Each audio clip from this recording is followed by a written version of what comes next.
જુઓ બાળ મિત્રો, તમને કોઈ વર્ગ કરવાનું કહે, એ પણ પેન કે પેન્સિલ ઉપાડ્યા વગર, અને કહે કે દિમાગમાં જ ગણતરી કરી આપો, તો તમને અઘરું લાગશે ને?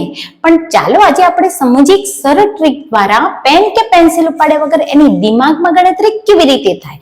તો અહીંયા આપણે 90 થી 100 સુધીના વર્ગ સમજવાના છે. તો સૌથી પહેલા સમજીએ 96 નો વર્ગ. તો 96 નો વર્ગ નીકાળવા માટે તમારે પહેલા જોવાનું છે કે 96 100 થી કેટલા ઓછા છે.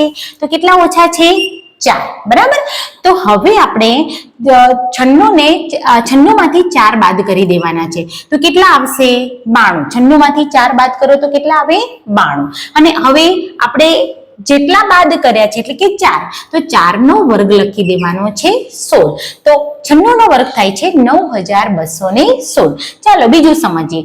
આપણે સમજીએ 99 નો વર્ગ. તો પહેલા તો વિચારો કે 99 100 થી કેટલા ઓછા છે? તો 1. બરાબર. હવે 99 માંથી 1 બાદ કરી દો તો શું આવશે? 98. હવે આપણે કોનો વર્ગ લખવાનો છે? 1 નો. પણ 1 નો વર્ગ તો 1 થાય, પણ આપણે તો 2 અંકમાં જવાબ જોઈએ છે, એટલે આપણે શું લખી દેવાનું? 0 1. ચાલો સમજીએ આપણે 94 નો વર્ગ. તો 94 100 થી કેટલા ઓછા છે? તો 6. બરાબર. તો હવે આપણને ખબર છે કે 94 માંથી 6 બાદ થાય તો કેટલા આવે?